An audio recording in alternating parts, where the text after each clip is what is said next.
Okay, Bill O'Reilly with Donald Trump. He is one of the best broadcast journalists in the history of television, one of the most successful authors as well in the history of books.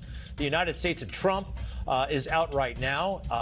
Bill O'Reilly may have sold more books than any other nonfiction author in history. Quite an accomplishment. Bill O'Reilly joins us live tonight. Privileged to have you, sir. How's it going?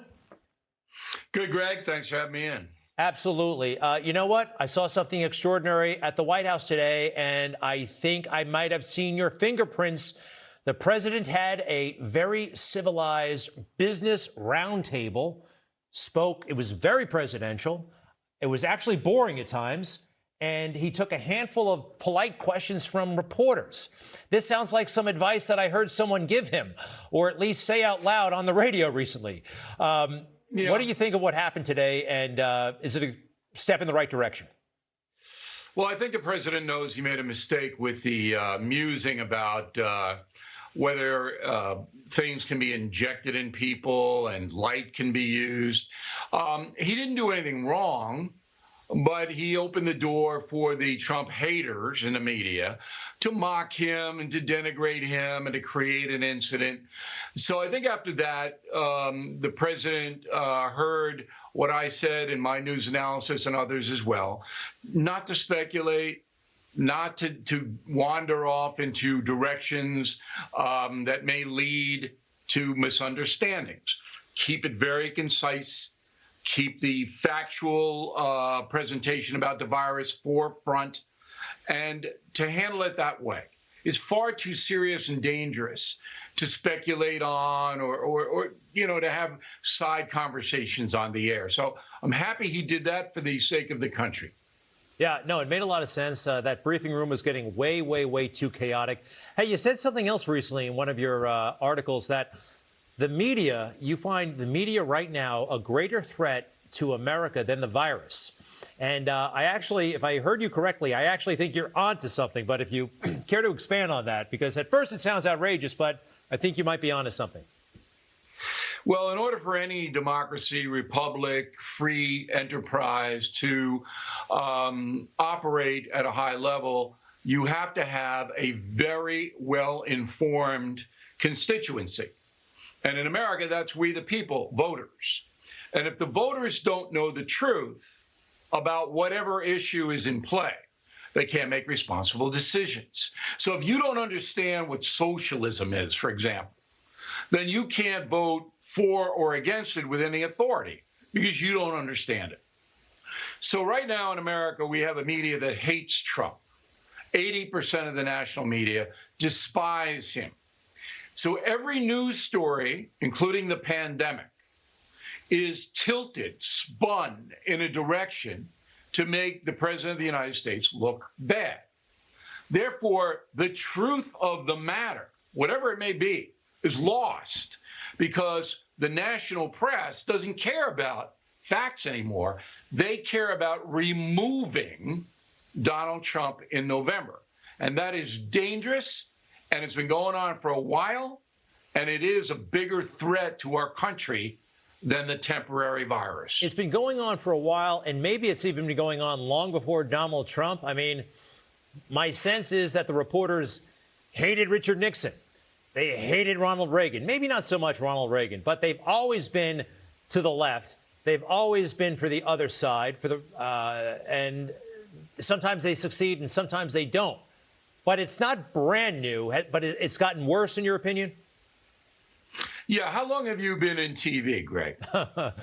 Well, not as long as you, but I've been in since I got out of the Marine Corps in 2000. So makes 20 years so this month. You've been in 20 years. I've been in 45. All right. And what had happened in this country is that large corporations have taken over 90% of the national news flow. Whereas when I started, when you started, there were 50 or 60 corporations. All right. Now there are six that control all of the news flow. Disney, Comcast, NBC, CBS, Fox, New York Times, Washington Post. These people who run these companies are liberal people. almost all of them with the exception of Fox. And they hire managers and editors and producers who are liberal. So that's what you've gotten. You've gotten a shrinking of the corporate companies that run the media, and you've gotten a mindset, one mindset. Yes, they didn't like Nixon. It's always been kind of liberal, but it's never been this concentrated. And the power of the media is vast, tremendous, and it's now in a very few hands. The power of the people, though, as you know, is, I still say it's greater because, hey, we were both there, by the way, the day that Donald Trump declared on June 16th, 2015. You were in the room. I was in the room when he came down that escalator. I, by the way, really had a sense that something was going to happen. I called it a game changer at the time. But, I mean, to my earlier point, the media can feel however it wants, but it's still ultimately up to the people. But here's the difference. So when Donald Trump came down the stairs, I did the first interview with him after he declared. All right. I didn't know. In fact, I didn't think he was going to win. I was like making fun of him. Like, oh, you're crazy. You can't beat the Republican establishment. I never thought he'd be able to do that. And I was wrong, obviously. But what I did understand was that Trump himself was so charismatic that he would be able to get his own message out to the people, which he did. He went around the media. If you read The United States of Trump, my book, you'll see he didn't play the corporate media game. And he had enough money where he didn't need their money. So he went around right to the folks. But now it's a different story because people seeking the truth about Donald Trump's competency as president can't get it. Because you're either rooting for him, some are, or you hate him. So that the voter is in the middle going, well, what's the truth? Is he doing a good job on the pandemic? Is he not? And it's almost impossible to get that kind of information because it's not being put out there by the corporations. I get it. I actually, that book you wrote is excellent. Anybody who wants to understand, really understand Donald Trump, you were friends with him decades before he went into politics. I think we have a picture of you with him on Air Force One. And I got a question for you, actually, about now that he's in the job, and I know you keep in touch with him from time to time. He's really grinning there. Is he happy in the job? Is he actually, look, he's got a lot on his plate. This coronavirus is terrible. But is he in any way enjoying it? He was happy in December. Likes the job, wants, obviously, 4 more years. Thought he was going to walk in against the scattered Democrats. But now, it's a different story. Very frustrated, can't control the virus, and Donald Trump is a big control guy. Is he a happy guy? I don't think right now he's a happy guy. If you watch him, he's hunching over a little bit, all presidents age, all presidents. But I think now he's more tentative. And he's going, you know, if this doesn't calm down, I lose.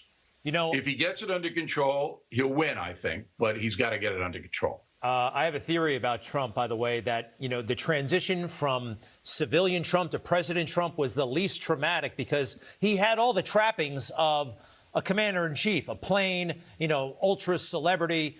For a lot of people like Obama and like Clinton, that was brand new and a bit of a culture shock. I think it's actually one interesting thing that he had going for him, one of many things he had going for him as he took office.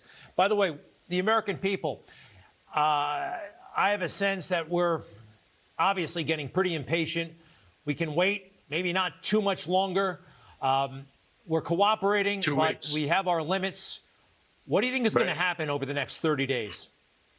Well, I lead my newscast, the No Spin News, on BillO'Reilly.com tonight with a prediction that the authorities, the powers that be, have 2 more weeks of cloistering people, of shelter at home, you know, whatever they shelter in place. 2 weeks.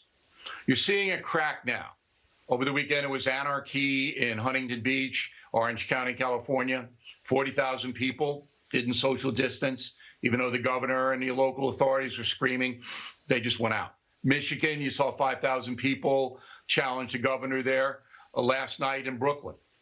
you saw a funeral.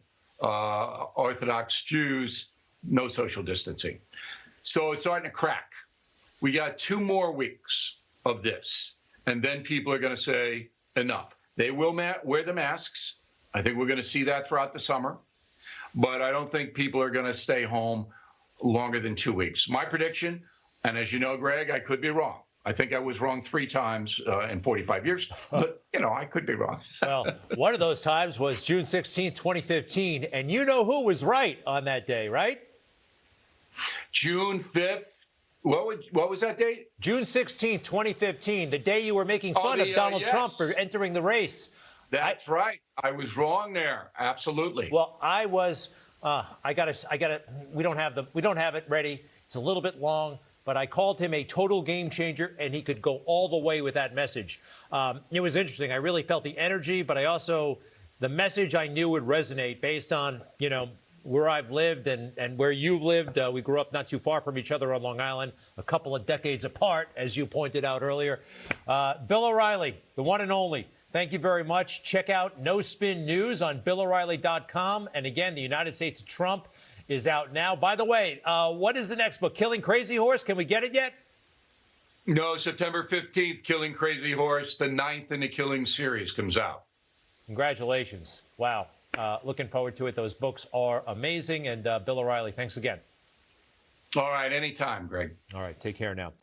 You just watched Newsmax TV, America's fastest growing news channel, now in 65 million homes. Get Newsmax TV on all the major cable systems or go to NewsmaxTV.com and click on the Find Newsmax tab to locate us. Remember, Newsmax TV, we're real news for real people.